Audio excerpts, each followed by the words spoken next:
Hello, hello. You should be able to hear me. Let me know in the comments if you can hear me.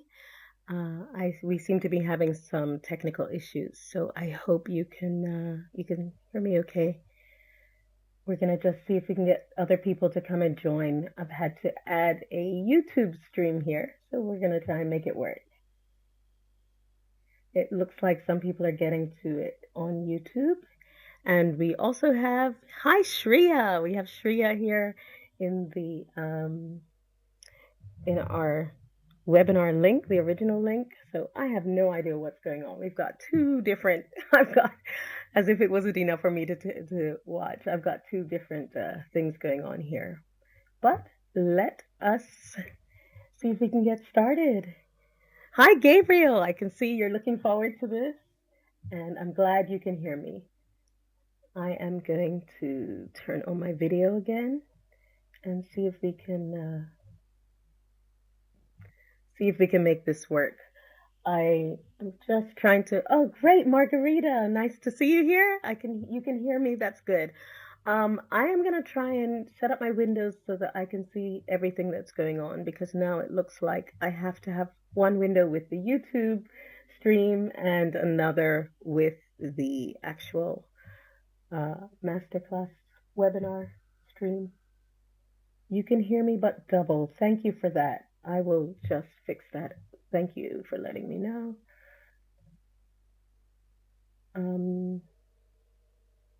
Hear me double.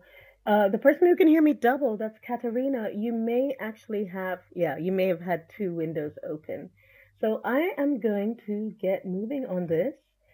We have some people in and more people are coming in as we speak. So go ahead and jump in the chat and let me know where you're from and what your name is. It's great to see so many people here. We've got Jürgen and Katarina and Margarita. Over in the other platform, we have Shreya from India. Wow, people are from all over the world here today. This is so exciting. It's good to see you. I'm just going to give it another minute or two and see if we can get some more people in here. I just sent out another email with the YouTube link because we had some problems with the chat, with the webinar platform, unfortunately. Can't do anything about the technical issues, but here we are. We're going to make it work. I am so glad that you guys have taken the time to join us here today. I'm really excited about this masterclass. I love sharing my secrets. I'm not the kind of person who can keep a secret. So once I figured out how to improve your English vocabulary without studying, it was just really easy for me to decide to make sure to share this with you. So I'm really glad that you signed up and you decided to come out here and join us. Betsy from India, hello there. Welcome. All right. We are going to get started in a second. I can only see one person in the other platform, so I don't know what happened here. It's quite possible there were two links. Amir is in Iran. Nicoletta is in Bulgaria. Wow, this is exciting.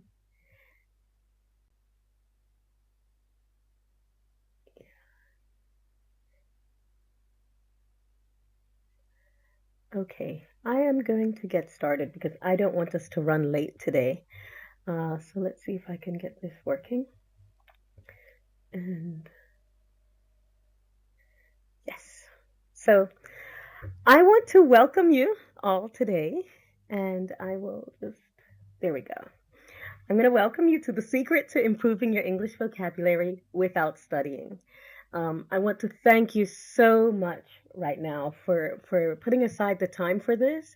Obviously, your English is important to you, and I don't want to waste any of your time. So I'm going to just give you the next hour is going to just be full of information, tips, and things that you can use to help to improve your English vocabulary.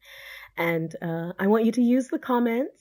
And remember to be nice to each other and also to me and Gabriel. Gabriel's in the comments as well from Clark and Miller. Thanks, Gabriel, so much for joining us and helping out in the comments. Gabriel's also going to drop some questions for me if you have questions as we go, but I'm not going to answer them until the very end. So go ahead and drop your questions in the comments, but they will come in the Q&A at the end.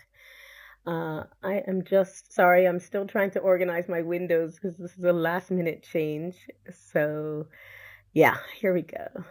Organizing my windows so that I can see everything I need to see while I do this. And yeah, so everyone's writing in the comments. Everyone can find the comments okay, I hope. And we will get moving.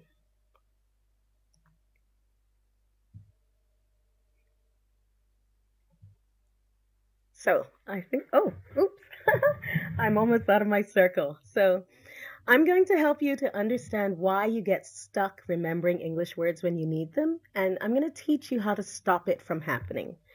Um, but before we get started, there's a couple of things I want you to know. I want you to stay with me until the end. I have prepared a cheat sheet for you, so you don't have to take notes during this whole masterclass. I'm going to give you a PDF with the key slides, some links to the references that I use in the masterclass, and so you don't have to worry about taking notes. You'll get the PDF at the end. You'll get a link to the PDF.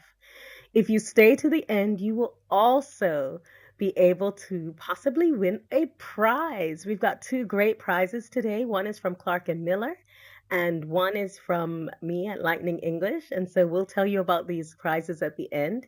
So stay with us until the end, and you could win one of these fantastic prizes that we have today. I want you to do a couple of things for me during this masterclass. I want you to stay focused. So that means no distractions, okay? Put your phone on silent, minimize any other windows that you may have open, close the door, keep the kids out, whatever you need to do. But try and make sure that you have no distractions for the next hour.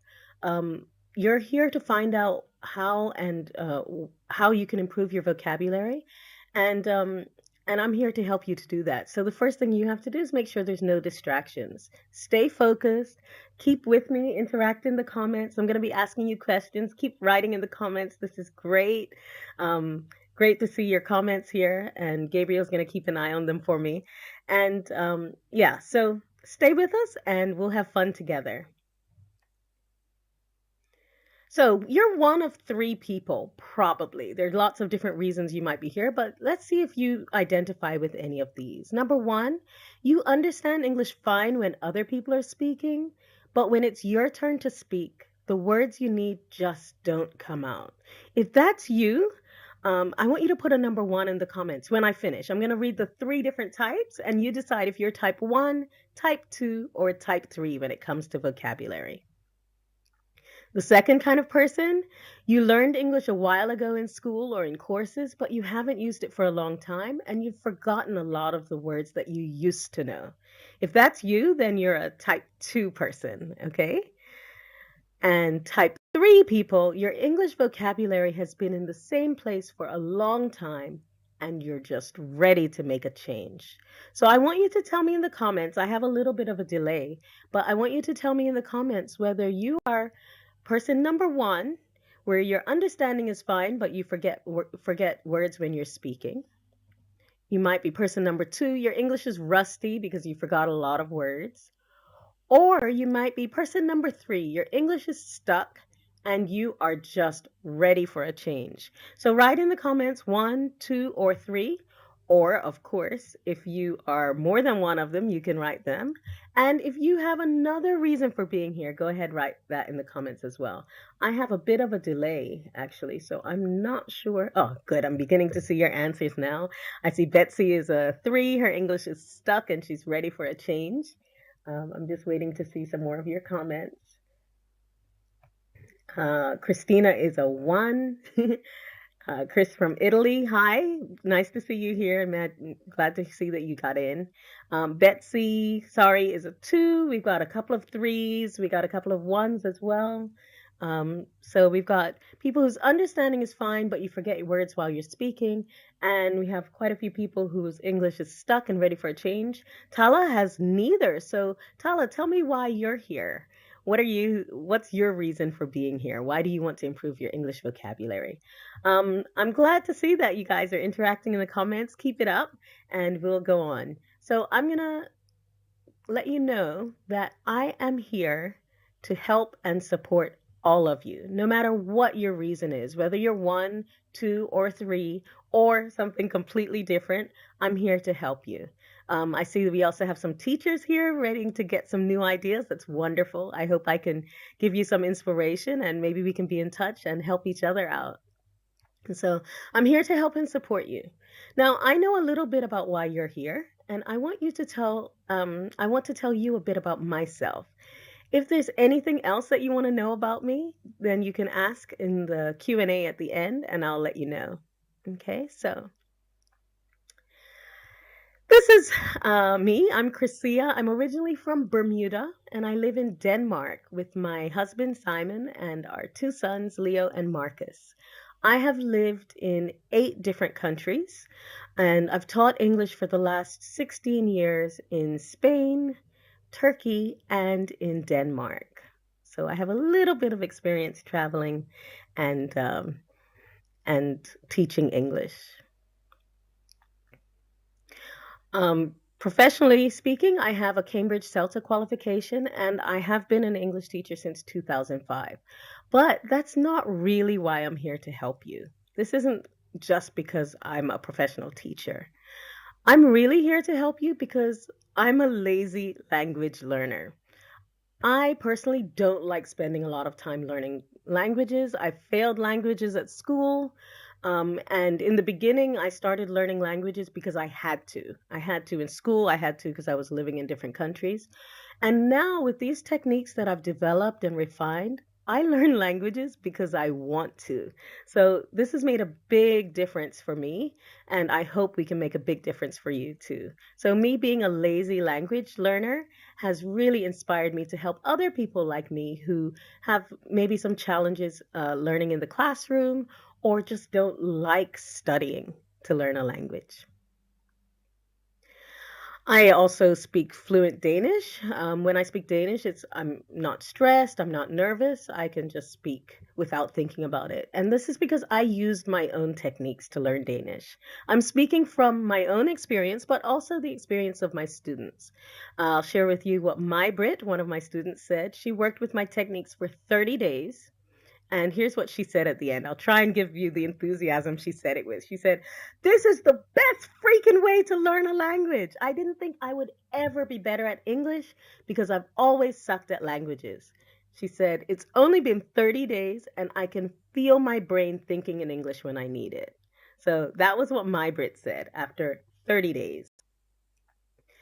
I want you to just close your eyes and imagine something for a moment. I want you to imagine being at a business meeting and feeling comfortable sharing your thoughts in English, or talking on the phone in English and focusing on what you're saying and not how you say it.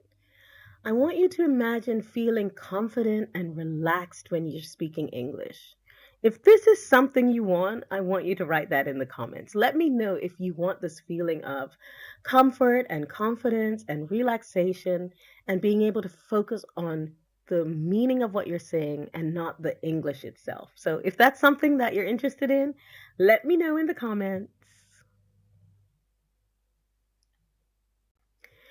And I want you to know that no matter what your history is with English, you can learn and remember new words, and you can speak English more fluently and confidently if you use the right techniques. And that's what I'm here to do, to share with you today. We got some feedback here. I don't know what that was about, so I'll try and catch up in the comments later. So before we go on, I'm going to share with you a little bit about where we're going today. What's our path? Um, my techniques that I'm going to share with you are probably different from what you've been doing. So yeah, I'm going to share with you the path and then tell you a little bit about it. So the first thing we're going to talk about is whether you're going to do this the easy way or the hard way. I'm beginning to now see the comments. I think it looks like yes, people want this. People Oh, we got a hell yes and an absolutely. This is great. So, I want to know if you want to do this the easy way or the hard way. We'll talk about that. We're going to talk about why you actually forget words. We'll discuss how to move your vocabulary from passive to active. And we're going to talk about where and how to find new words and what to do when you get there. I'm going to let you know how you can work with me. And then I'm going to have a live Q&A where you can ask questions. Like I said, you can ask questions during this masterclass in the comments. Gabriel will keep an eye on them for me. But yeah, ask your questions and we will have a live Q&A at the end. I'm going to stay for as long as it takes to answer every single question. So feel free to stay as long as you want to as well. Okay. So, like I said, my techniques are probably different from what you've been doing for learning English up until now. And that's probably a good thing because what you've been doing has brought you to this point, but you want to go further. So you're going to have to try something a little bit different. I know that there are lots of ways to work on your vocabulary, but for me personally, I've always looked for the easy way. I want the best results. I want it to be sustainable and I want it to take the least amount of time and the least amount of effort. So if you're also looking for the easy way, stay with me. So the first question is why don't I remember some words? I get this question all the time as a teacher. And let me know if this is your question as well. Why don't I remember some words? And I have a very, very simple answer to this, but it's going to need a little bit of explanation. My answer for you is that you don't remember words because you need to practice your English more. And this word practice is really important. And so let's talk about that a little bit.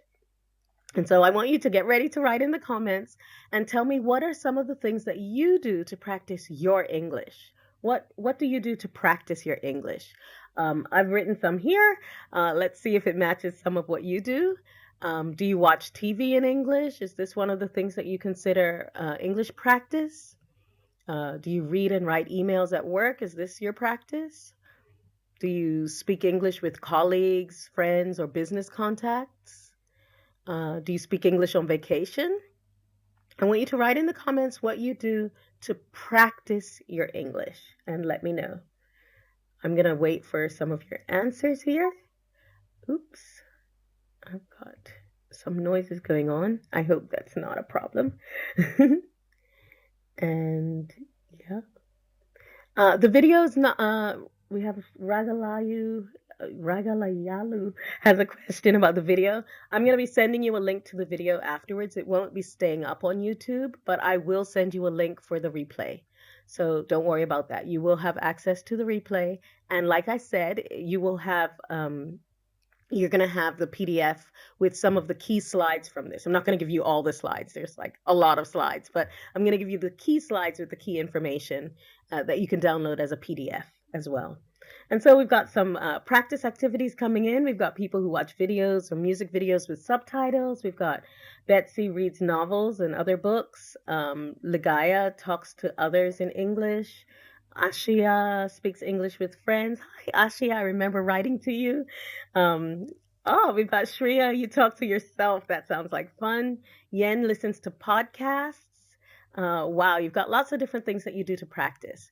But I want you to just be careful here because some of these things, when I talk about practice, it doesn't include some of them. And that these things like watching TV and writing emails at work, I don't consider any of these practice. And I'm going to explain to you why that is. Let's look at what's happening in some of these pictures. Here we have some runners starting a race, and I want you to tell me what you think might be going through their minds right now. They're at the starting line, they're about to start. What do you think is going through their minds? We have some musicians playing a concert. How do you think they feel? Go ahead and write in the comments. I'm going to catch up with you. I think I'm about 20 seconds or so ahead, so I can't wait for your comments. We have a fire dancer here. I am guessing that she's hoping that she gets everything right now. She's got people all around her. She's swinging fire around, and she's probably a little bit nervous and hoping that she gets everything right. Here we have some tennis players. They have a big tournament. There's a huge audience. If you're I don't know what your guesses are yet, but I'm sure you've guessed that they're probably a bit nervous. They're a bit. We got some answers coming in. The runners want to win the race. We've got, musicians probably don't want to make a mistake. They want to get it right. Yeah, so they're focused on getting it right, and that is whether the audience is really big like this, or even if you've just got a small audience, an audience of one. I want you to realize that all of these things are performance. Okay, these are performance activities. The tennis game and the fire dancing, the concert, the running a race, all of that is performance.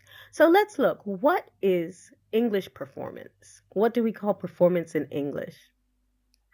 So I'm going to tell you that if your focus, when you're using English, if your focus is on understanding, then that is performance and not practice. Even if you have no audience and your focus is on understanding, then it's performance. You're trying to get it right.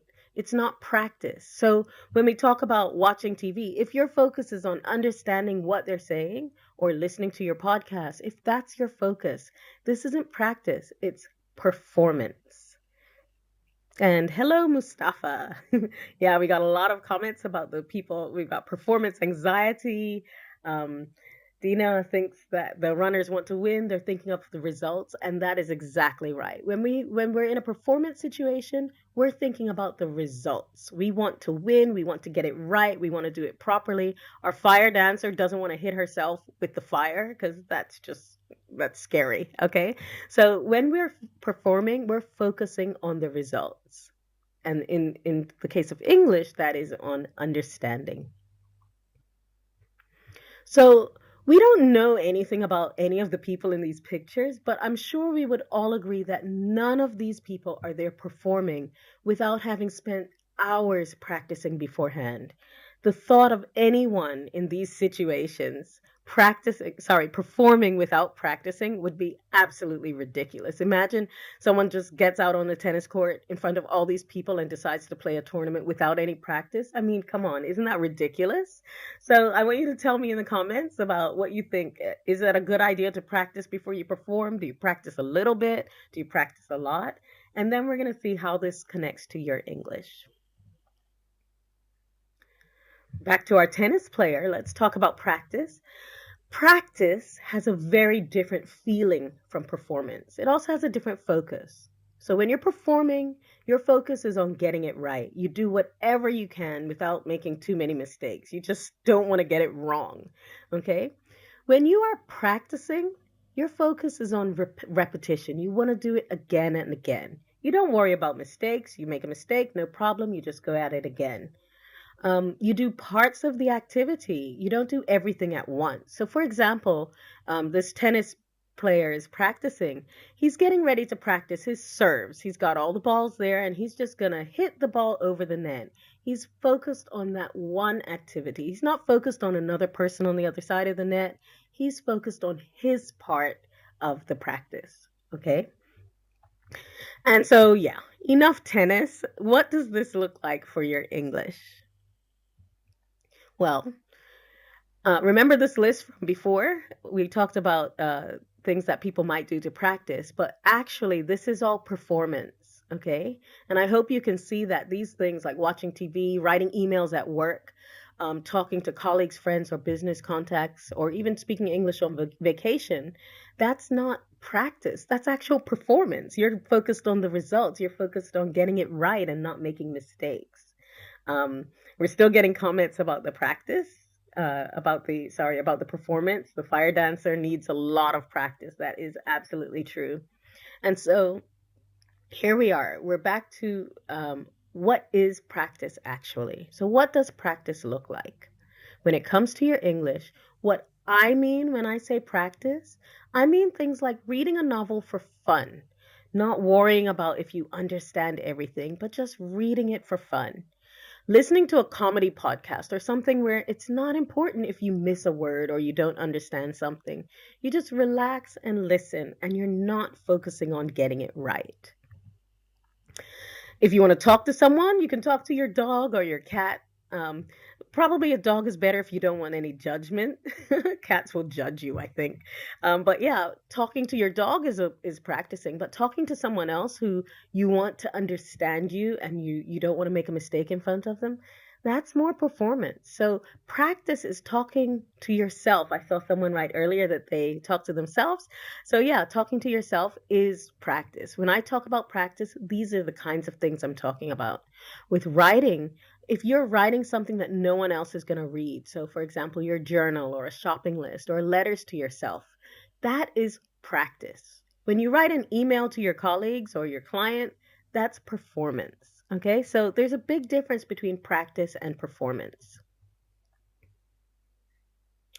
So we talked a little bit about whether you're going to do this the easy way or the hard way. And most of you have chosen the easy way. I think that's why you're still here.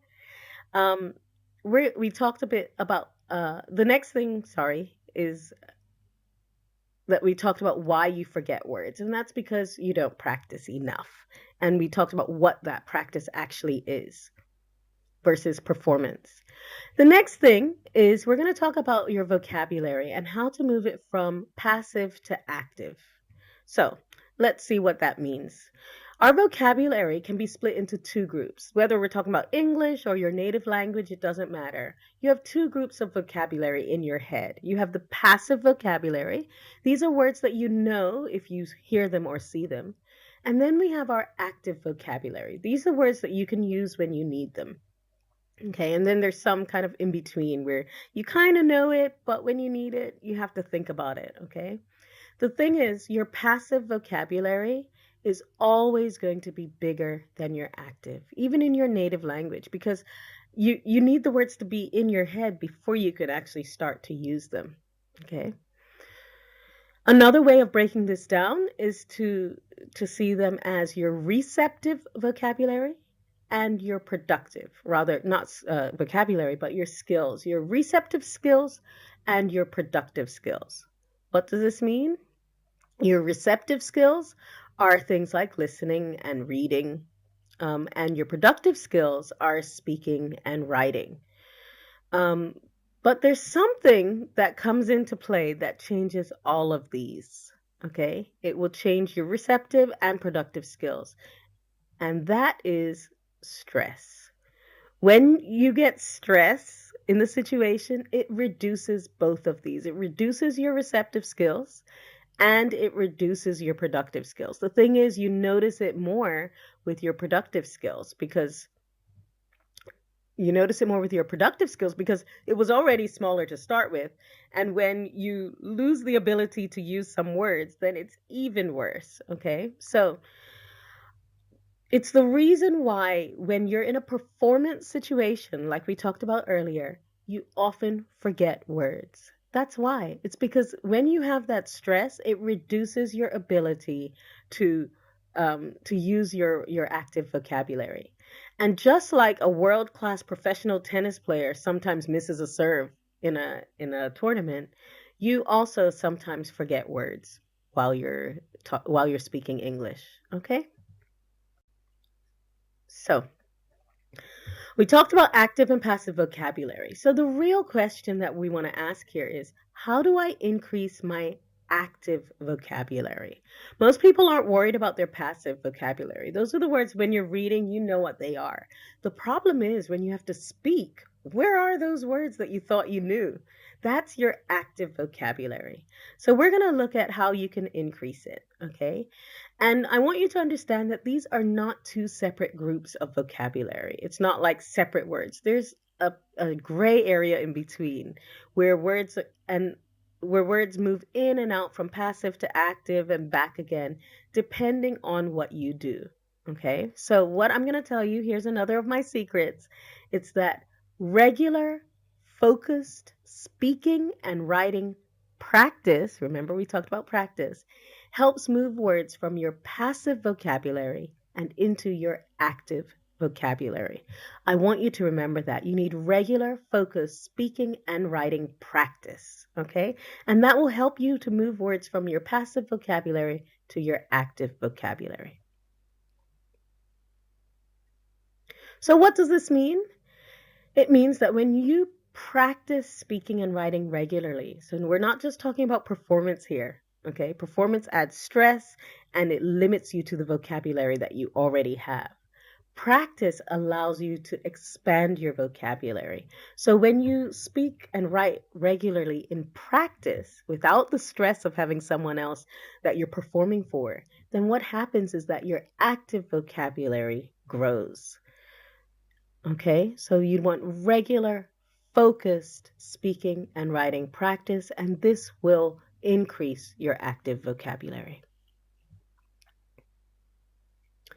All right, so we've talked about how to move your vocabulary from the passive to the active. The next thing is, what do we do with new words? Okay, and I'm going to give you 3 pieces of advice that you're going to use depending on the situation that you're in. It depends on what kind of situation you're in when you come across a new word. Okay, so let us start with the best thing you can do. The best thing you can do when you come across a new word is to leave it alone. Okay, you relax, you try and get context, and you try to use it. You can do this if you're practicing. If you're watching TV and you're not focused on understanding everything and you hear a new word, leave it alone. Relax. Watch the rest of the program. If you're reading a novel just for fun, don't worry about that word that you don't know. Keep reading. It's going to come up again. Get the context. Try to understand the rest of the words in the sentence. And then in your practice, you can try to use it. Not in a new situation where you're trying to have a conversation with someone. That's not the time to try out new words. The place to practice is when you're talking to your dog or when you're talking to yourself in the mirror. If you're writing a journal, this is where you get to try out your new words. And this, I am telling you, this is the absolute best way to learn new vocabulary. It's by literally not doing anything about it. Yeah, you don't go and run and look it up. You just let it sink in. If that word is important, it's going to come back again. And if you keep reading, you're giving yourself a chance to see that word again. If you stop, you lose your train of thought and a whole bunch of other things happen. So when you come across a new word in your practice, leave it alone, relax, and just keep going. Remember, this is in your practice, okay? The next best thing you can do, so there'll be situations where you're in a low pressure performance situation. You may not have an audience, but maybe instead of a novel, you're reading an email from a friend. And here's my next best advice for you. Find other places where you think that new word should be. So don't search for the word. See if you can find, for example, a YouTube video on the same topic. Okay, the same topic that you're talking about. I'll give you an example. I have a coaching student, Natalia, and she wanted to explain to me how she collects mushrooms. She's Russian, and one of her favorite pastimes is collecting mushrooms. And she wanted to tell me how she knows if mushrooms are poisonous or not. But she realized as she was talking that she didn't know the English word for the top part of a mushroom. You know, there's the bottom part and then there's the top part. And she didn't know the English word for it. So I showed her that instead of just searching for the answer and looking it up in the translator, she found some YouTube videos in English of people collecting wild mushrooms. So she's watching the video, and at some point somebody mentioned the cap, a mushroom cap, and it stuck in her head immediately. She said, "Ah, mushroom cap." It was much easier for her to remember. And this was especially since in one single video, they mentioned mushroom caps over and over again. She copied how they said it in the whole sentence. And the next time she wanted to talk about mushrooms, the words mushroom cap just flowed from her mouth without her having to think about it. But the problem is, what do you do if you're in a more serious performance situation and you want to learn and remember a new word? You don't have time to look up YouTube videos and other things, but you really need to learn and remember this new word. So again, this is when you're in a performance situation. What I suggest you do, if necessary, use a monolingual dictionary. The Oxford English Dictionary is great. In fact, Google is using it. If you just go into Google and type the word define, DEFINE, and then type your word and just click enter, Google will give you the Oxford English Dictionary definition of that word. It's fantastic. However, I don't want you to stop there. I don't want you to just use the dictionary. Next, I want you to take that word and try to use it. Use it in your journal. Use it when you're talking to yourself. Read articles and watch videos that should use that word naturally. Try and force yourself to come across that word more often so that it will stick. What I want you to try to avoid is Google Translate or any other translators and bilingual dictionaries. That's a dictionary that shows you the word in your language and in English.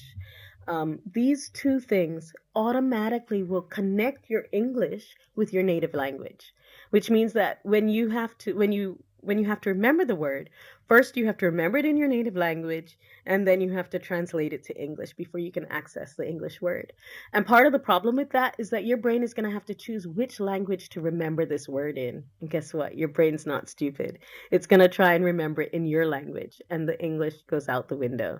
That's where the English word becomes part of your passive vocabulary. So you know it when you see it, but it's not in your active vocabulary. It's not here when you want to speak. So please try to avoid Google Translate and bilingual dictionaries as much as possible.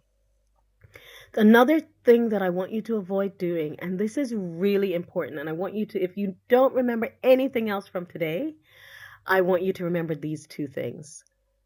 Avoid looking up every word that you don't know, and avoid making lists of vocabulary. I just see a question here. How should I learn a new word each day? Learn a new word each day by reading something new each day. Forget about learning words as a list. Just read more, and more words will come in, and they'll come in context with the grammar and with all of the things that you need to use that word. Reading really helps you to improve your vocabulary. Okay. Um, so avoid making vocabulary lists and avoid looking up every word you don't know. And I'm going to tell you why these two things are important in the next couple of slides. But here's one of the key pieces of information I want you to remember. All words are not equal. Just because you don't know the meaning of a word doesn't mean that you need to know the meaning of that word. Okay? All words aren't equal. So you don't have to know the meaning of every single word. And I'm going to explain why. This information comes from research that's been done, and I will, in the PDF that you get after this masterclass, you will get links to this research. But educated adult native English speakers know about 20,000 word families. That means, like, if you know the word house, you also know the word houses. That counts as one word family. All the forms of a verb also count as one word family. So if you think, well, we're talking about an adult, so they've probably learned, if you stretch it out over their childhood, about 1,000 word families per year, which is a reasonable amount for a native speaker, but it might be challenging for a student of English to try and learn. And really, do we really want to take 20 years? So that's where we are in terms of a native speaker. But there's something really interesting about these words, because 10 words cover 23.7%, almost 24% of academic texts. This is research that was done on academic texts that consist of a total of 5 million words, okay? And about 24% of those words, of that text, was covered by only 10 words, the 10 most common words in English. You know these words. And again, in that PDF that I'm giving you at the end, you can get a link to this if you're curious about it. But here's the interesting thing. So you learn 10 words and you cover 24% of the text. The next 90 words that take you up to 100, and you go from a quarter, almost a quarter, to about half of the text you can understand with just those first 100 words. Okay? And then you'll see the amount that your understanding increases is much smaller the more words you know. Okay, so let's look at it on a graph. It's much easier to show you. So here we are at the beginning. You've got 10 English words. Yeah, and look at this. So around here, something special happens because the curve starts to even out. And here, this person knows about 14, I think it was 14,000, sorry, 12,000 words. And this person knows 43,000 words, but there's very little difference in how much understanding there is. And this is really important. And that's why I'm telling you that all words aren't equal. You don't have to know the meaning of every single word. Okay. And nobody is really going to be at 100% because we're talking about hundreds and hundreds of thousands of English words. And yeah, it's not necessary to be at 100%. So let's go back to the chart. Something very special happens here at about 80% of the text coverage because at 80%, most people can quite easily guess what the rest of it means. So when you get to this point, you get to a point where you don't have to know the meaning of that 20% of words that you come across because you can guess what they mean from whatever else is in the sentence. And this is what happens between 2,000 and 3,000 words. Even though you only increase your knowledge by or your coverage of the text by about 4%, yeah, but it's a really important place to be, that 2,000 to 3,000 English words. As you can see, increasing by even a lot more doesn't increase your understanding by a lot more. And so in the comments, you can go ahead and try and guess how many English word families you probably know. I can't tell you if you're right or wrong. This is just guessing for fun. So I'm going to show you why all words aren't equal. I'm an adult. I'm an educated adult native English speaker. Okay. I know a whole bunch of car vocabulary. For example, I did my driver's license exam. I know the parts of a car. I can get my car repaired. Okay, I have a whole bunch of computer vocabulary in my head. I can, set up my internet and deal with basic problems. But I know all these parts in English. I've read a lot of old-fashioned historical novels, so I have a lot of old-timey English vocabulary. I did English literature in school. I got a whole bunch of vocabulary here. So what we're looking at is different sets of vocabulary that a native English speaker would have. I'm from Bermuda. I have a whole bunch of words in my head that many of you will never have heard of, and these are 80s Bermudian slang words. You won't know them, but I know them, and if I get together with my Bermudian friends, we can use them and we all know what we're talking about. I studied quite a few different things in university, so I have a whole bunch of academic vocabulary. I studied biology. I know a lot of human anatomy. I can name all different parts of the body and organs and parts of the organs. So all of this makes up my vocabulary. So here's the thing. This space in the middle, that's where that important 2,000 words are. They cover the words that would be in a conversation about any of these topics. That's covered with that essential vocabulary, okay? So those 2,000 word families that cover about 80% of spoken English, they overlap with all of these different topics. When you learn the next 1,000 word families, especially if you do it from a list, we have lists of these 2,000 or 3,000 or 5,000 words. What you do is you increase that circle. Yeah, you get the words that cover all those different, very varied topics, and you increase your ability to understand the words in spoken English only by 5% with another 1,000 words, but it's all over the place.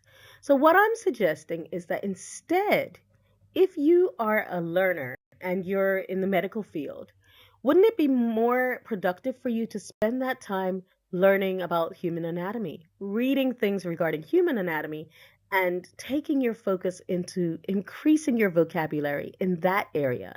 If you're a software developer, it would be much more productive for you to increase your vocabulary with computer vocabulary. So you want to find vocabulary that is relevant to what you need English for. It doesn't make sense just getting a list of English words and learning them. That's not going to do you any good. You want to learn the words for the things you need to use your English for. Okay. We're going back to, are we going to do this the easy way or are we going to do it the hard way? Remember, we want the best results, we want it to be sustainable, and we want the least time and effort. And so, what I suggest is that you use practice to learn the meanings of the most frequent words in the kinds of situations that you need for your English. Okay? I can't give you a list of the words that you need to learn because I don't know what you're going to use your English for. You know that. So, you have to decide, what things do I want to be able to talk about? And those are the things that you use to decide on what you practice with. The next thing I'm going to tell you is that the more frequently that you encounter a word, the better you'll be able to understand it and the better you'll be able to use it. So you want to put yourself in situations where you are encountering or meeting these new words more and more frequently. So choose your topics wisely. Choose your book wisely. You know, if you're in IT, then don't read a historical novel by Charles Dickens. That's not going to help you to find the words that you need. So really choose your practice material very carefully and focus on trying to find and encounter the words that you're going to need for what you need to do. I'm trying to look at the comments here. Yeah, we have the comments about the Oxford 3000 and these things. But what I'm telling you is that using the Oxford 3000, it may be a bit helpful, but it would be much more helpful for you to get those words from context from a topic that you need to talk about, that you need to use English for. And I want you to know that daily practice, daily, that means every day, with suitable material, forces you to frequently encounter the words you need.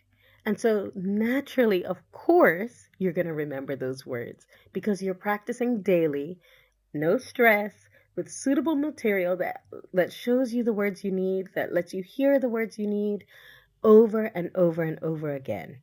That's how you improve your English vocabulary. And I'm going to share with you a little story some of you have heard about Yen. And he was one of my students last year, and I taught him very systematically using my techniques and based on the information that I've just given you. That was a big part of how I taught Yen. And I had him do 4 specific practice activities for 5 minutes each every day. And then less than 2 months later, so he was doing this daily, and here's what he said to me. He said, "Oh my gosh, Chrisia, the English words just come to me without me even thinking about them. These words were just popping into his head when he needed them." He went from struggling in meetings, making himself understood, to being able to just speak English without thinking about it. So the question is, would you like me to help you to improve your English as quickly as possible in as little as 20 minutes a day? And I'm going to give you 2 options here. You have a choice to make. Option 1, you could start practicing on your own, choosing your own material and practice techniques and risk losing momentum and not ever reaching your goal. That's option 1. You are welcome to do that. Take the information I've given you, find your material, get going with practice. But for a lot, in my experience, a lot of people who do this lose momentum after a month or two. And, I talk to them 6 months later and they haven't reached their goals. Option 2 is that you can let me hold your hand and show you exactly what you need to do to start improving your English right away and give you the tools so that you can continue until your English is exactly where you want it. That's option 2. So I want you to think very carefully. Do you want to try option 1 and risk losing momentum? Or do you want me to hold your hand and show you what to do? And if you are ready to actually improve your English and have the English you want, I would like to invite you to join a special exclusive mini course. And I can see right now that my next slide is wrong, and I don't know why. Uh-oh, we have a problem. I'm just going to pause here for a second and see if I can fix this. Yikes. Technical difficulties. Where is it? Yikes. Oh my gosh. This is not what's supposed to happen. Here we go. I will just pop in here. Oh, that's this is very strange. My preview is not the same as what's coming up on my screen. Let's see what actually shows up. This is the wrong thing that's showing up on my screen. Just give me a second here. Sorry about this. Oh my goodness me. 1 second. Here we go. Hi, just write in the comments. And I'll be with you in a second with the proper PowerPoint. I don't know what's happening here.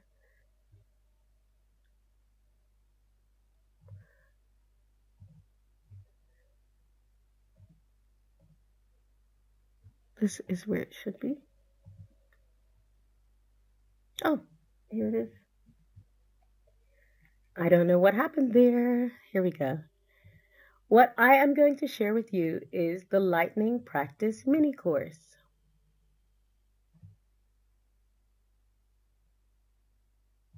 There we go. And the Lightning Practice mini course is the only program of its kind that shows you exactly how to practice your English for 20 minutes a day so that you can have continued improvement in your grammar, vocabulary, fluency, and accuracy, and finally reach your English goals. Okay? And I am offering this to you. And so this is really exciting. And here's what you'll do in this mini course. You will increase your English vocabulary with the right words. You'll train your brain to think in English on command.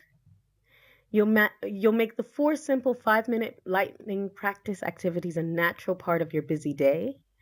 And you'll learn the lightning practice techniques so that you can keep practicing for as long as you need to. It's up to you how long you want to keep the practice activities going. You'll be able to work at your own pace because this is an online course. You'll have lifetime access to the course videos and texts, and so you can do it at your own pace. And so what's inside this course? In lesson 1, we talk about what practice actually is. Lessons 2 to 5, I take you through the 4 lightning practice activities in detail. I tell you how to do them, what to not to do, and how to choose your materials. And at the end, lesson 6, we wrap it all up and I give you the next steps. I tell you what you can do to go forward so that you have everything you need to continue to improve your English. So this lightning practice mini course is actually a 97 euro value. It includes 6 lessons with videos and text. You'll get a printable PDF guide with a summary cheat sheet and a printable practice tracker.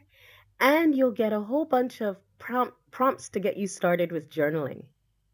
You can either print them out or you can write them in a notebook that you already have. Okay. And this is a 97 euro value, but that's not what I'm going to be charging for this program. But I'm also going to give you a bonus. If you join with this special Clark and Miller special, you're going to get a Zoom group coaching session with all of the course participants. I'm going to put you, the participants, in groups of maximum 10, and I will be doing group coaching sessions to help you to figure out, what material to use. I'll be able to answer your questions directly right there. And after I finish the coaching sessions, the videos of those sessions will be added to the teaching site so you can have them to go back and look at. If you couldn't make it to the coaching session, you'll be able to watch the videos and see what I shared with your classmates. So here's the thing. I don't have any special skills for learning languages. In fact, I'm horrible at learning languages the traditional way. I told you I did really badly at languages in school. But what I have is a tried and proven technique that I developed and tested on myself and then on my students. And it really, really works. And so here's the program. It's the complete lightning practice mini course, which is a 97 euro value, as I told you. And then the bonus group coaching. All of that comes to a value of 117 euros, but I'm not going to ask you for 117 euros. Okay. Oops, sorry. Just for today and for this special Clark and Miller offer, I'm offering you the Lightning Practice mini course for only 50 euros. So the course itself would have been 97, that's reduced to 50. I'm also throwing in the Zoom group coaching. So you can join me for that and you don't have to pay anything more. And so I'm going to share with you a little bit more from people who've tried this technique, who've tried the lightning practice technique. Anna's husband, I saw someone who was here because their girlfriend wanted them to come. Anna's husband was using this technique, and after 3 weeks, she said he loves that he doesn't have to study. He sounds better when he speaks, and his intonation is more natural. She's a native speaker, he isn't. And after just 3 weeks, they both noticed a difference. And she actually called me to tell me this. Also, she was a very beginner when she started in September 2020, and she told me in January, I was so frustrated with my English before. Now I'm satisfied. Not so satisfied that I'll stop practicing. I'm very satisfied. I'm very happy. I'm excited about waking up and doing my English every day. This is what she said. This was someone who hated English before. And so yeah, this is a really useful technique. So I am going to put a link in the comments to where you can get, I'm sorry, where you can get this. Oh, I should have had, sorry. Gabriel, can you put the link for the sign up in the comments? Um, because if you sign up now while we're here live, I will actually give you an extra added bonus. I will contact you and we will have a special one-to-one meeting, but only if you sign up here while we're live in the chat. I'm going to put the link here now. What is? There we go. And so the link is lightningenglish.com/cm course. Okay. And if you go to that link, what you're gonna see is this page here. And you can sign up here. It's 50 euros. Okay, and we use Stripe for this. So you sign up by putting in your name and your email address and choosing a password, and then you click checkout. Once you do that, you will get to this window, and it will automatically take you forward to the next. So don't do anything here. Just wait, and it'll take you forward to the next window where you will see this. This is a secure window. You can see by the lockup in the top corner, and this is where you put in your credit card information. This uses Stripe, so you can do it there using Stripe.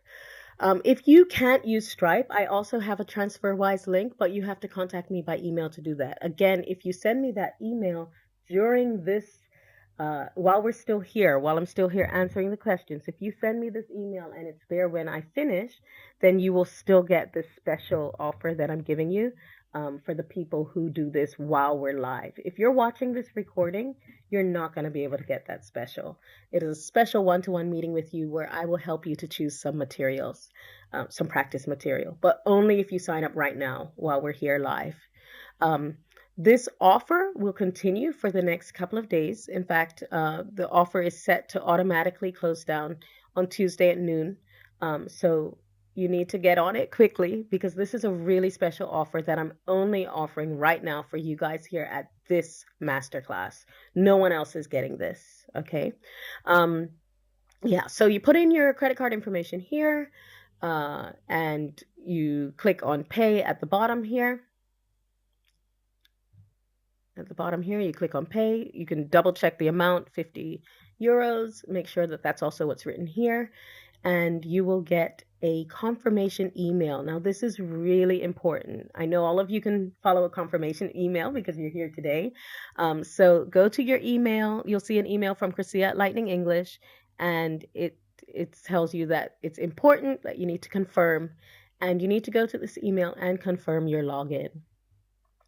The email looks like this, and then you have a link. This is the most important link here where you confirm your email. Once you've done that, you will have access to the course. It will take you straight into the course portal and you'll be able to get at it. So, that is the Lightning Practice mini course. This is a very special offer just for you guys who are Clark and Miller listeners and on Clark and Miller's mailing list. I have come up with the special just for you because I really, really want you to learn the 4 daily steps to better, more fluent, and more confident English. So if you're ready to get started, go now, sign up, and you can let us know in the chat if you've signed up, and we can give you a shout out. And like I said, I'm going to see who signed up now, and they're going to get a very, very special offer from me. One more person who tried this technique, I'm just going to share his story. This is Razvan. I know someone was talking about IELTS and preparing for exams. I met Razvan last summer. He was dreaming of studying in Denmark, and he had an exam and he needed to get C1 level. And he was worried that he wasn't going to pass. And I was also a bit worried because I have not used this technique a lot for exam preparation. I told him that I didn't know if it would be good enough for his exam prep, but that it would definitely improve his general English. In early January, Razvan wrote to me and he said he had done a practice test and he said that he could easily get a C1 score. And he was really excited because when I talked to him, he had done a practice test and was only at B1. And so he was really worried. He said, "You have a part in this because the practice activities recommended by you really helped me. Probably the activity that helped me most was journaling. Thank you for challenging me to write every day. I've had times when I was exhausted at the end of the day, but I still wrote a few words. I've been journaling ever since, and I can see I started to write faster, without stopping and thinking about what words and grammar to use, even if I make mistakes from time to time." The great news is that a few weeks later, in January 2021, he got back his results, and there it is. He got it C2 level. So he is really happy, and he was really happy that he didn't have to spend a whole bunch of money and time in courses, and he was able to improve his English, improve his fluency, improve his vocabulary, and improve his grammar. So you can do what Razvan did, and you can get the Lightning Practice mini course, and you can get moving to better, more fluent, and more confident English. So I want to thank you for staying to the end. I want you to, again, write your questions in the chat if you have more questions. I see we have a couple lined up here. But before we get to the questions, I promised you that if you stayed to the end, you would get a chance to win a prize. I just need a second to send this list to Gabriel. Just a second. So that we can do the drawing for the prize. Remember that it's only going to be from the people who are here. So Gabriel, you're going to do the drawing, and I will. Oh my gosh, I'm so sorry. I haven't sent you this list. Actually, you have a list from this morning. There were no others that got added, so you can go ahead and use the list that I sent you this morning, Gabriel, to do the drawing. But we have two prizes. One is from Clark and Miller, and one is from Lightning English. So I would like, Gabriel, if you could first do the drawing for the Clark and Miller prize. You have a book, I understand, a physical book that you've written that you're going to give away to some lucky participant here. So let's see. Let's see who's going to win this.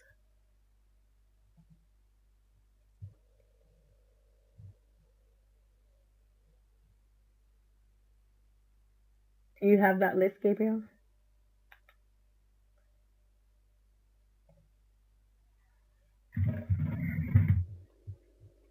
Oh, okay. Sorry about that.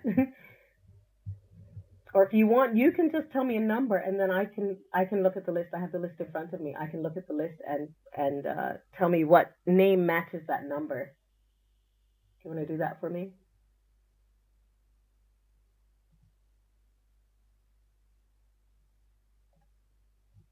Meanwhile, let me start with one of the questions. Yeah, so Ragalayalu said, "Is this video going to be on YouTube?"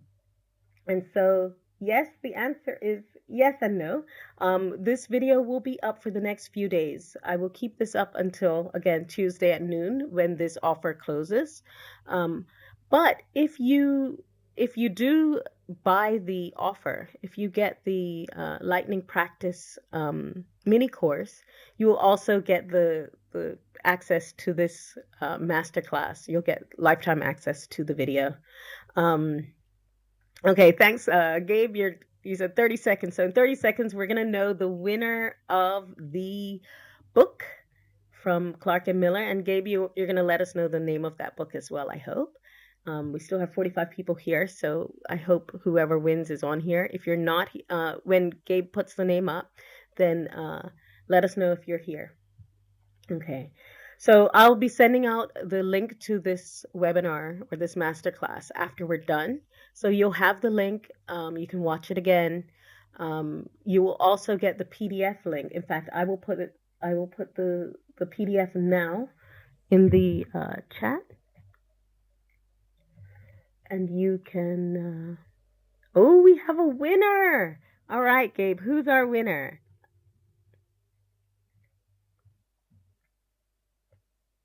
And I hope you're here.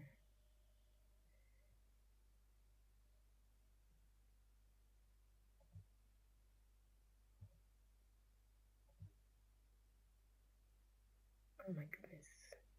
The book is 102 Little Drawings That Will Help You Remember English Rules Forever. Probably. And who's our winner for that? The winner is. Da, da, da, da. We got a drum roll. Margarita Contiero. Are you here, Margarita? Write in the chat if you are. We have your email address, but I need to know that you're here with us live so that you can claim your prize. Please let us know. I'll give you a few seconds. And Gabriel, can you? Oh my gosh, Margarita's here! Congratulations! So we're gonna get in touch. Gabe's gonna get in touch with you, and you will be able to get your book. Congratulations, Margarita. Gabriel, can you do a draw for the prize from me? I am going to give one lucky person a 45-minute one-to-one session. We're going to talk about your problems with English. I'm going to give you some very actionable advice. I'm going to give you basically one of my coaching sessions. And normally I charge 45 euros for a 45-minute coaching session. So you're going to get this absolutely free. So Gabriel, you can do the drawing for that prize. I'm just going to make sure that the people in the other stream are also getting the links, because I know we only have a couple of people in the other stream. I see Shreya and Christina. They're not on the YouTube stream, so I'm adding a banner here, and you can. Oh my God! Ah, oops. And so you guys can. You have a banner now, so you have a link to the special deal. And so you can click on that link now if you want to sign up. All right, so I have a couple of questions. Oh, do we have another winner? Who's my winner, Gabriel? I'm ready for my winner. I want to see who I get to have a one-to-one session with.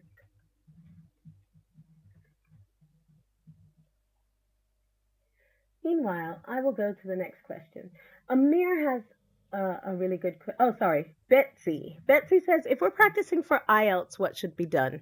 I hope you'll understand from Razvan's story that preparing for exams, on the one hand, it is a different skill because there's a special list of vocabulary, there's special skills that you need to practice for IELTS. But these techniques, these practice techniques, will help you move forward in all of those skills that you're trying to improve for these exams.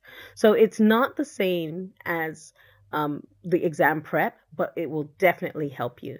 So we have another winner, and this is Mudud Ahmed Rub. Well done. Congratulations, Mudud. We're going to have a chance to talk one on one. I'll be in contact with you.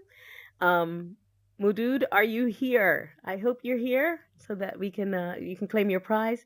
If not, after the next question, we're gonna have to draw for someone else who is here. So you get to try right now. If you're here, write to us in the comments so that we can see you. And if not, we're gonna have to draw someone else. Okay. So if you're practicing for IELTS, oh, what is happening? Can you still see me? I hope so. Something just happened in my stream. Okay. If you're practicing for IELTS, then I suggest that you also follow one of the courses or use the past papers as a guideline for what you should be learning. There's a lot of resources for IELTS, many of them free online, but I definitely recommend that you do these four practice activities. They will jump you, like, they will really push you forward in your fluency, your confidence, in your grammar. They will really help you with the speaking part of the exam. And if you just tweak your practice a little bit, especially with your writing practice, you'll really get going for the writing part of the exam as well. So I definitely recommend using these practice activities to prepare for IELTS. I don't think it's the only thing you should do. And if you do decide to buy, this was Betsy. Betsy, if you decide to buy the lightning practice mini course, contact me and I will tell you what you can do specifically to adapt it so that you can get the best you can for IELTS. And we can also talk about that in the group coaching when we get together. So it looks like Mudud is not here. So sorry, Mudud, you missed it. If you weren't here live, you can't get the prize. So do another draw. Let's see who the next lucky person is. Meanwhile, Amir asks, should we focus more on grammar or learning new words? Um, yes, you need to focus on both, but at the same time, you shouldn't be focusing on either of them. Don't focus on grammar, don't focus on vocabulary. Focus on practicing your English. Your English is a tool to communicate. Okay? Your goal is not to have perfect English grammar or to have perfect English vocabulary. Your goal is to get the ideas from your head into the head of the other person you're talking to or writing with. Okay? So I don't think you should focus on grammar and I don't think you should focus on vocabulary. I think you should focus on practice. If you focus on practice, your grammar improves, your vocabulary improves, your confidence improves, your fluency improves, your intonation, your pronunciation improves. All of these improve automatically. And you don't have to decide what to focus on. You're practicing, it gets better and better. If you use my lightning practice techniques, the practice itself, just doing the four activities in the way I tell you how to do them, doing them in the way that I show you in this course, it will automatically improve your grammar, your vocabulary, your pronunciation, and all of these things. So I highly recommend that you practice and you don't focus on anything specifically. You focus on doing the technique correctly. Okay? So I hope that helps you, Amir. And we have a winner, Natasha. Natasha, are you here? Are you still here? I think Natasha was here earlier. I kind of remember that name. Oh, we have a no surname, but with a Polish email address. Okay. If there's a Natasha here, a Polish Natasha, then you're our winner. Let's see if you're here, Natasha. Okay, the next question is from Oksana. Oksana's question is, some people don't like writing at all. I mean, in their native language. I've heard them say they don't know what to write about. This activity in English is bad for them, they'd say. Yeah. So, Oksana, one of the reasons people don't like writing is because they're not so good at it. And you're not going to get any better at writing if you don't actually write. So, if you do the lightning practice mini course, you actually get 8 writing prompts to get you started with your journal. And it gives you topics to start writing about. When I say to do writing practice, I'm not talking about writing whole essays. I'm talking about 5 minutes a day. We're not talking about long, involved writing, and we're not talking about checking your grammar, looking up words. It's a very, very different enjoyable, easy writing exercise. And by doing it, your writing automatically improves. But the other thing that happens is by writing daily, your other things improve as well. So you get to try out the new words. It's like that tennis player doing serving practice. Yeah, you get to practice those new words, try it a slightly different way. You get to make mistakes in a way that you couldn't before. And by making those mistakes, you get better and better at doing it. Looks like we don't have Natasha either. Let's try someone else. We still have 43 people here right now. So there's a lot of people who could be winners. So let's see who it is. Okay, so Oksana, I hope that helps. I'm not sure if you're a student or a teacher, but if someone doesn't like writing, even in their native language, if you try the writing practice that I give you in the Lightning Practice mini course, you will find that it is easy. It doesn't take a lot of energy. It's not stressful. And yeah, it improves your writing overall. Um, also, who I mentioned, one of my students who was a beginner, she writes every day in English now. And she's the kind of person who I remember when I first spoke to her in English, she was like, why do people have to speak English? We're in Denmark. Everyone should just speak Danish. I don't think I should have to learn English. She really hated English. And then she decided to start learning because she has a granddaughter and her son-in-law is from Canada. So she said, I need to learn some English so I can speak to my son-in-law and my granddaughter. And so she decided to start learning, and now she actually loves her English practice. And so it's a really exciting technique that I have here because I designed it to help people who don't like learning English. Okay? And so Oksana, I see what you said. Yes, that's an interesting way to look at it. You focus on writing, no expectations and judgment. That is exactly right, Oksana. We have another winner, possibly. Let's see, Maria Paula, are you here? I hope you are because I want to talk to you. I want you to get this 45-minute session with me. So please write in the chat if you're here, Maria Paula. We have another question from Chavi Singh. Hi, Chavi. It's can we practice in English in front of the mirror for increasing fluency? Yes, and you'll see in one of the lessons in my lightning practice technique, one of the lessons is about what kinds of practice you can do to improve your fluency, what kind of speaking practice. Speaking in the mirror is a great way to do it, but there's some things that you really want to be aware of during the speaking practice, and you can find out the details of that in the lightning practice mini course. So Maria Paula, are you here? Yeah. Yen, I agree. This is killing me too. But I guess you guys are hoping every time that the person isn't here, so maybe it's you next time. We'll see what happens. Do we have any more questions here? Because and also, do we have anyone who's signing up for the lightning practice course, the mini course? Because I would be really excited to see you here live. Let's see. I'm trying to look at the chat and I'm trying to look at both chats. Okay. So Christina said, we have another question from Christina. Should we start the course straight away or should we start practicing in a few weeks' time?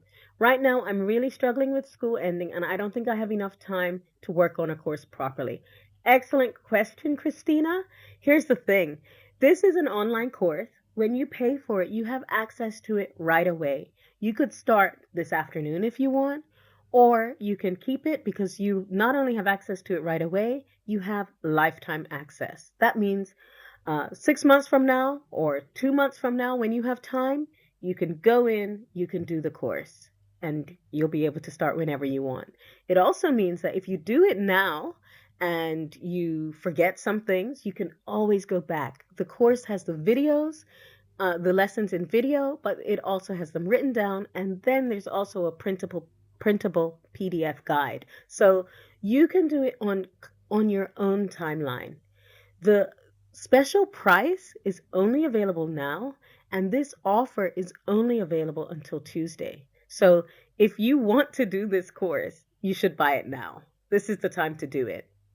I have a bigger course, a 5-week course that includes this information in it, but it is 297 euros. Okay, so I am giving you something really, really special here.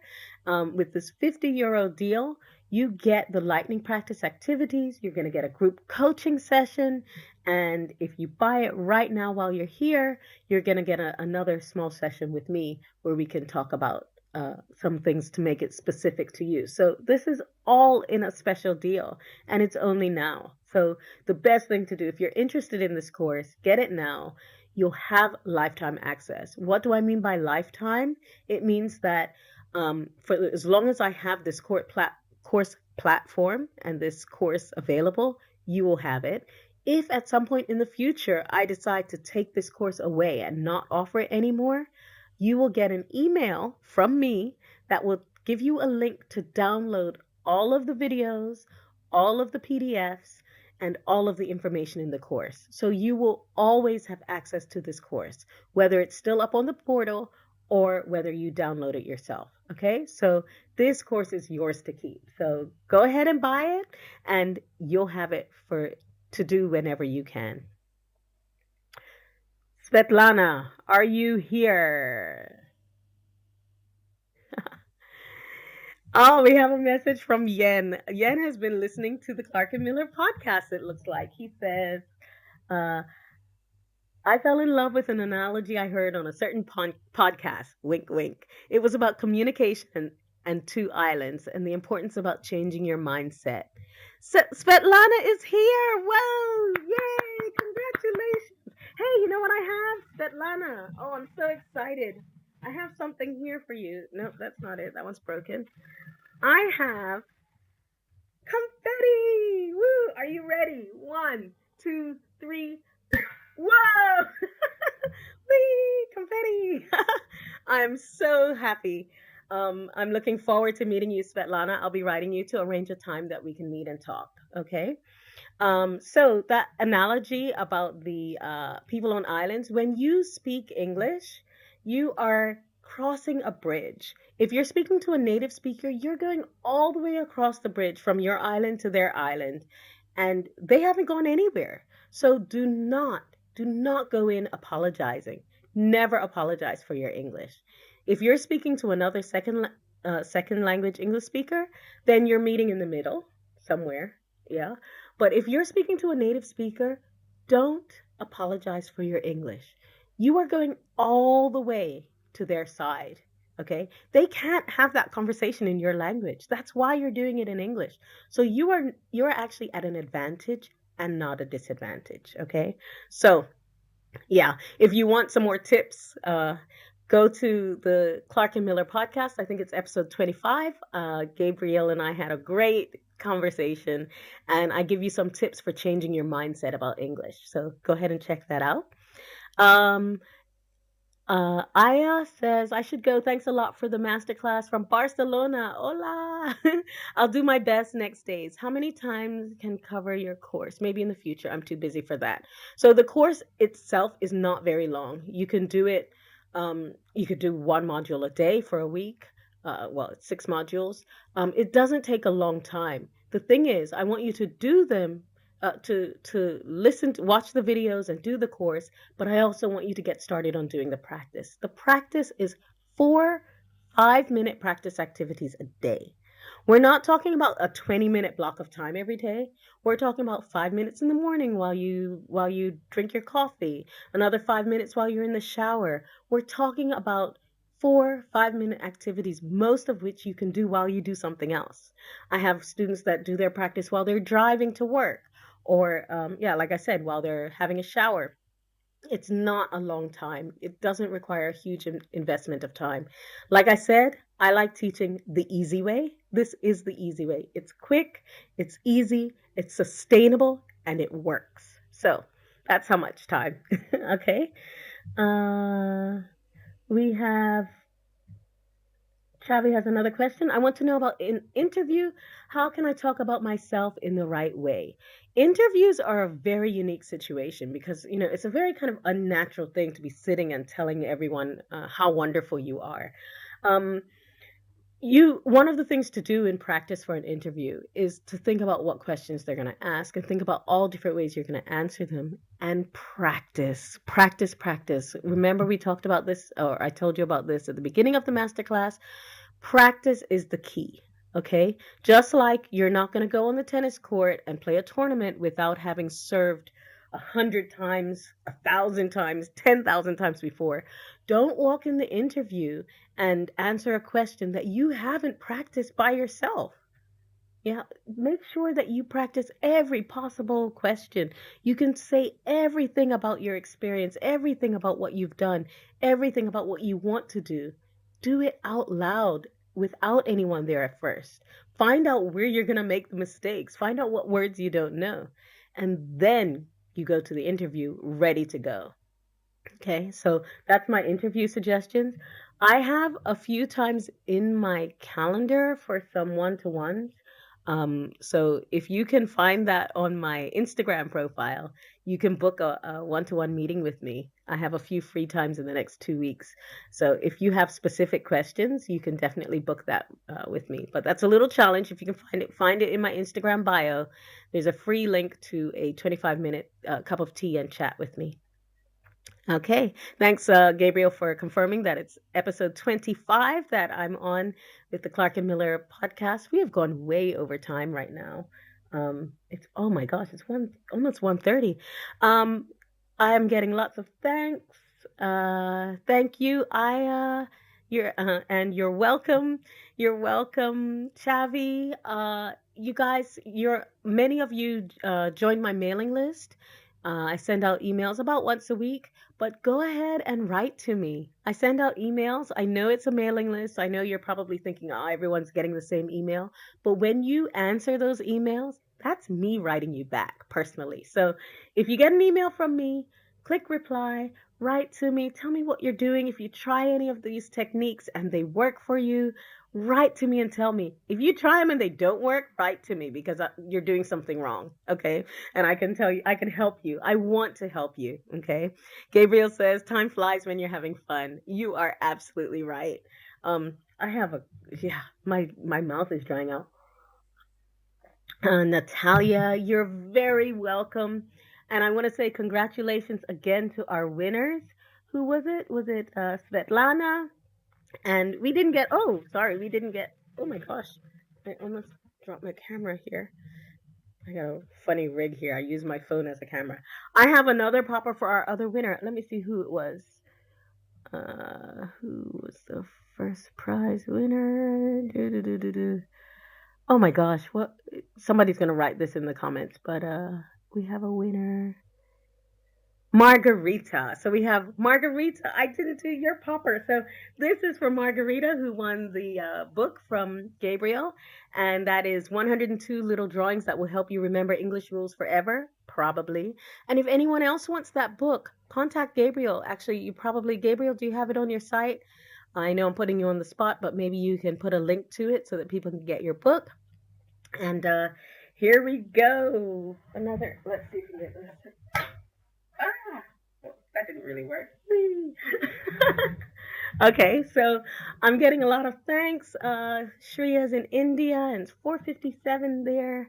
Beatrix, you're welcome. Balash, Lucy, Shreya, Dimitris, Chavi, Mustafa, you are all very welcome. I invite you to join me for my free lightning lessons. I do a 10-minute live lesson every week. Follow my YouTube channel. I have a Facebook group, the Lightning Practice Group. Come and join. Yeah.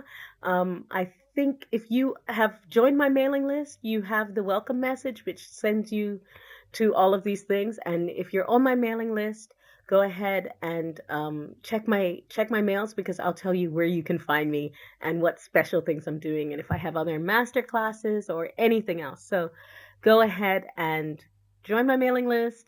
Keep in touch. I really, really, really want to hear about you guys' success. So please let me know. Let me know what you're doing. Let me know if it's working. If you have any more questions about the Lightning Practice mini course, maybe you're not sure if you want to join it or not, please send me an email, Chrisia@lightningenglish.com, and we can talk about it. You can tell me exactly what you need, or maybe what your challenges are, what your problems are, and I will tell you honestly whether or not the course will help you. I'm not here to waste anyone's time or money. So go ahead and contact me and I'll let you know if it'll work for you. Yen, you are welcome. And Camelia, you're welcome. Yeah, Margarita, it was you. Yes. You got your topper. Yay.